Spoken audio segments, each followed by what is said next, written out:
Okay, here's a piece where I've got the bark edge up there.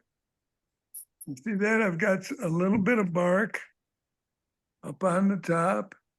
I've got the inset for the candle thing. And this wasn't, the ants had hollowed out this tree. See that? So the candle goes up on top. I've got a little bit of everything. And there's the ant chamber in there. See, that goes right through the whole candle. So any piece of garbage wood that I can find, I make something like that out of it, becomes practical. Here's one other one. Here's another one right here. This has got the glass in it, but your brain can go wild. You see that one? Yes. See, look at that. Well, what I'm saying, it becomes artistic, and we have those burls and all these wild things. Look at it and see, and I find that candles are very much fun to make out of all this stuff, and the ladies love it. So, I better not let it drop. Oh, don't drop that. No, but anyway, I'm just trying to, where you can get the bark, you can get the inclusions, you can get all the natural stuff. Everybody throws that away, right? But Right. it becomes the focal point when you go to a show. The ladies just love that stuff.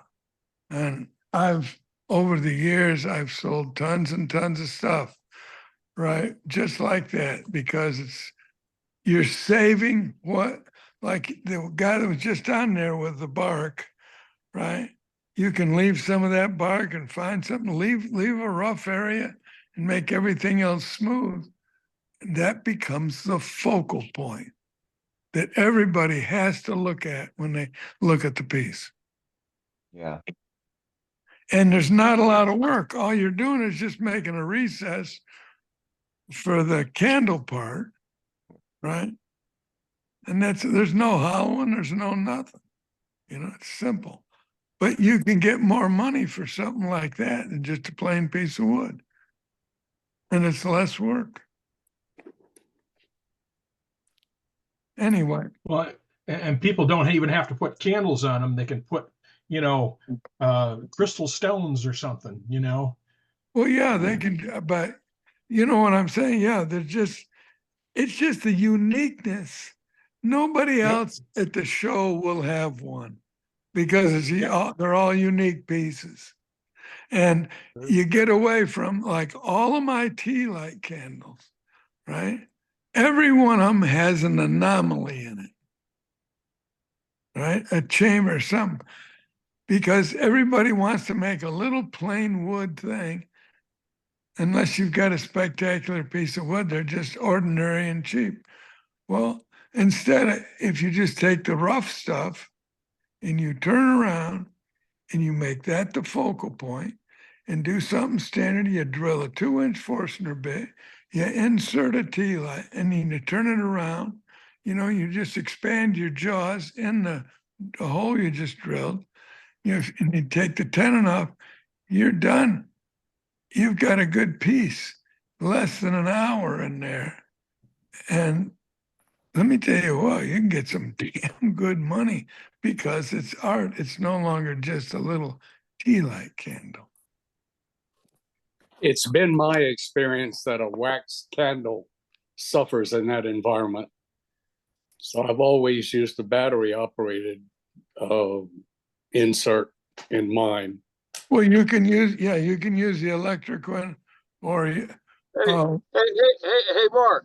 Hey, Mark. yes. Why are you going to cut him off for? You know what?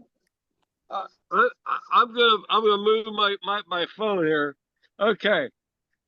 Now I'm gonna show you this piece, and I have been this piece. It's a piece of walnut, and it was given to me. It was cut up like this and like this. Can you see it? Yes. Okay. And I said, well, what am I gonna do with that? Cut around and make some kind of a bull out of it and something like that. Now, what you're saying to me and everybody, so you know what?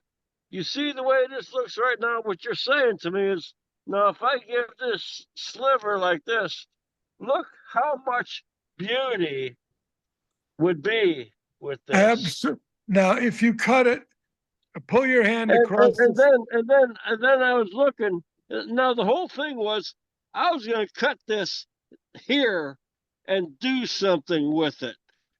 And now when you were just talking, this is the side that I was looking at. Oh hell, I can't see how I could. But here's this knot coming out, so it could be like sliced here and save a part of this. exactly. Right, but now pull your hand across the Y. Pull your hand across the Y, across the top. No, the other way, from branch to branch. If you cut it along that way, right, then you get two pieces, right, with feather Right, fans. right. You get With two pieces this. to turn with the feather fans. Right. So now if you cut I it the cannot other, believe okay, what but you no, were just talking tonight, and you just gave me the great idea that I was going to do with this. I cannot believe it. so now just listen to what I have to say. Yep. Right? If you cut it across that Y and you use the cut and use this part as the bottom, then you get across the top of your candles or your tray, you get the feather fans that will Right, spread right. out. Now, Right. now just listen. This is very important. Very important. If you slice it the other way and the bifurcation, right down the middle of that where the two branches come in, you make a short side parallel to the trunk where the one branch comes out. No, straight down. Go to the right of that hole. Yeah, now come from the top straight down parallel to the trunk. Straight, no, parallel to the center trunk. Parallel to the center. Right now, just come from that and drop straight down. And then you make a wide side on the other side of the bifurcation. Now you get a whalebone bowl, right? Okay. I got you. And, I got you. when you turn a whalebone bowl, you can get a lot of money for it. Yeah, I'm just saying, I just could not believe that you talked about taking parts of and leaving the outside, and here I was looking at this, and I was going to cut it and make a bunch of stupid stuff, but there's so much stuff that can be Right. done. Right. Yeah, I mean, That becomes a God-given art. oh my God, there's so many ideas to do with this side Good night, Tom. and this side. Well, what I used to do when I was on the road going all over the United States, I'd take a truckload of wood, and with a club, I'd spend about 3 hours, and the whole demonstration, I'd take my chainsaw.